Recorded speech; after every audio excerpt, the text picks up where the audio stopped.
पुकारतो मी 4 number. अध्यक्ष महोदय, माझी लक्षवेधी ही आरफळ कालव्याच्या संदर्भामध्ये आहे. लक्षवेधी नंबर 4 कनेर. अध्यक्ष महोदय वितरित केल्याप्रमाणे बोला. अध्यक्ष महोदय, माझी लक्षवेधी आरफळ कालव्या संदर्भातली आहे. कनेर धरणातून डावा कालवा जो कृष्णा नदीला छेदतो तो आरफळ कालवा म्हणून तयार झालेला आहे. एकूण 204 किलोमीटर पैकी अध्यक्ष महोदय 85 किलोमीटर हे साताऱ्यापर्यंत आहे आणि त्याच्या पुढे हा सांगली जिल्ह्याचा अध्यक्ष महोदय भाग आहे, ज्यासाठी एकूण 3.83 टीएमसी पाणी प्रस्तावित आहे. कन्हेर धरण मध्ये 0.44 टीएमसी आणि तारही मध्ये 3.39 टीएमसी पाणी असं प्रस्तावित असताना सुद्धा अध्यक्ष महोदय माझ्या भागाला 2020-21 मध्ये 2.3 टीएमसी, 21-22 मध्ये 2.4 टीएमसी, 22-23 मध्ये 2.5 टीएमसी, 23-24 मध्ये 2.74 टीएमसी, 3.8 टीएमसी मंजूर असताना सुद्धा माझ्या परिसरावरती, माझ्या जिल्ह्यावरती, माझ्या जिल्ह्यातल्या पलूस, तासगाव, कवटेमंका तालुक्यावरती पाणी मिळण्याच्या बाबतीत अन्याय होतोय. या संदर्भामध्ये उत्तर अध्यक्ष महोदय आम्हाला हवं आहे. अध्यक्ष महोदय, हा जो सातारा जिल्ह्यातील कन्हेर येथील जो प्रकल्प आहे त्यामध्ये अंदाजे साधारण 10 टीएमसी पाण्याची क्षमता असणारे धरण आहे आणि त्यामधनं 205 किलोमीटरच्या कालव्याची लांबी आहे. पैकी 85 किलोमीटरचा कालवा सातारा जिल्ह्यात आहे आणि त्या पुढचा जो कालवा आहे तो सांगली जिल्ह्यामध्ये जातो. अध्यक्ष महोदय, त्या कालव्याची वाहन क्षमता 1000 क्युसेक्स होती सुरुवातीला.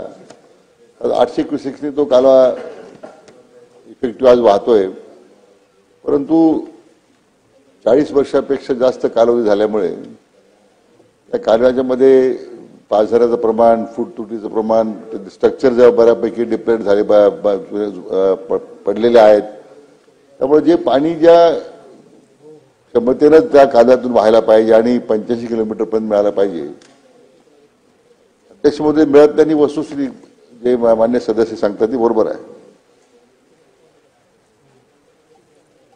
म्हणून अध्यक्ष महोदय, त्या दृष्टीने आता राज्य सरकारनं मध्यंतरी तलारी धरणातून एक लिंक तयार करून या डाव्या कालव्याला जोडण्याचं काम केलेलं आहे. त्यामुळे अतिरिक्त 3 टीएमसी पाणी त्याच्यामध्ये उपलब्ध होईल असं आज प्रथमदर्शनी दिसतं अध्यक्ष महोदय. आणि हे अध्यक्ष महोदय काम झाल्याच्या नंतर यातून मग हा जो कालवा आहे सांगली जिल्ह्याकडे जाणार आहे त्यात साधारण 350 क्युसेक्सचं पाणी त्या सातारा जिल्ह्यातून 85 किलोमीटरला हेडला आलं पाहिजे. ते उपलब्ध आपण करू शकलो तर मग मला तो उर्वरित आपली सन्मानित सदस्यांची जी मागणी आहे त्या संपूर्ण क्षेत्राला पाणी मिळालं पाहिजे, जे मूळ लाभ प्रकल्पाच्या आराखड्यामध्ये आहे ते पाणी देण्याच्या संदर्भात अध्यक्ष महोदय आपल्याला कारवाई करण्यात येईल.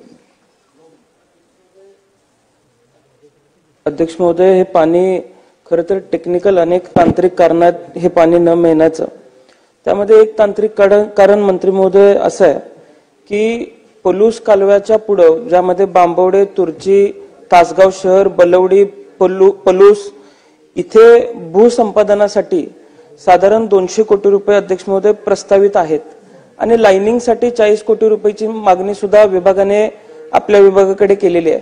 आता भूसंपादनासाठी पैसे मिळाले नसल्यामुळे सगळ्या कॅनल मुजवण्याची भूमिका कधी कधी शेतकऱ्यांना घ्यावी लागते. त्यामुळे अध्यक्ष महोदय पाणी पुढे येत नाही. आता आमच्यासाठी इतके वर्ष झालं आरक्षित असलेलं पाणी, आज 2014 सालची ही आरक्षित असलेली आरक्षण केलेलं GR आहे आणि 2014 सालापासून आज अखेरपर्यंत आम्हाला आमच्या हक्काचं पूर्ण पाणी मिळत नसेल अध्यक्ष महोदय, तर ती तरतूद येणाऱ्या काळामध्ये आपण कशी करणार आहात आणि ही जी मागणी विभागाच्या माध्यमातून केलेली आहे त्या मागणी संदर्भामध्ये सकारात्मक भूमिका जलसंपदा विभाग घेतोय का? अध्यक्ष महोदय, ही गोष्ट बरोबर आहे की कालव्याची मी म्हटल्याप्रमाणे क्षमता कमी झालेली आहे आणि आता आपण पहिल्या MIIPच्या टप्प्यामध्ये नाबार्डकडून जे आता आपल्याला उपलब्ध झालंय त्यामध्ये या कालव्यासाठी बेसिक दुरुस्ती करण्यासाठी. तर संपूर्ण कालव्याचा जर आपण लाईनिंग करायचं ठरवलं तर साधारण 500 कोटी रुपये लागतील अशी सद्यस्थिती आहे. परंतु जे काही स्ट्रक्चर मी म्हटल्याप्रमाणे पडलेले आहेत, जुने झालेले आहेत, ते जरी आपण दुरुस्त केले त्यासाठी 53 कोटी रुपये आता या टप्प्यात आपण दुसऱ्या टप्प्यात मंजूर केलेले आहेत. आणि त्या कामाला दुसऱ्या टप्प्याऐवजी तो पहिल्या टप्प्यात घेता येईल का किंवा मग याच्यामध्ये काही प्राथमिकता बदलता येईल का अध्यक्ष महोदय, तर आपण तपासून पाहू. परंतु निश्चितपणे हा जो दुसरा जो भाग सन्मान सदस्यांनी जो व्यक्त केलेला आहे की 200 कोटी रुपये त्यासाठी जे आवश्यक ते भूसंपादनाकरता, तर त्याबद्दल मला वाटतं तातडीनं काही आपल्याला या बाबतीमध्ये काही कारवाई करता येईल का.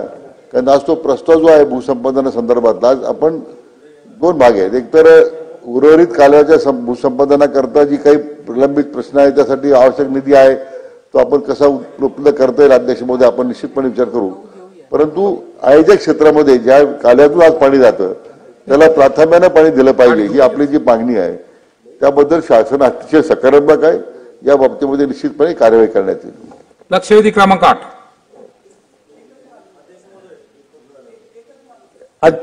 अध्यक्ष महोदय, मागणी एकच आहे. एक मिनिट. आमची मंत्री महोदयांकडे मागणी एवढीच आहे की साधारण 385 हेक्टरचे निवाडे झालेले आहेत, 400 हेक्टरचे भूसंपादन व निवाडे दोन्ही राहिलेले आहेत.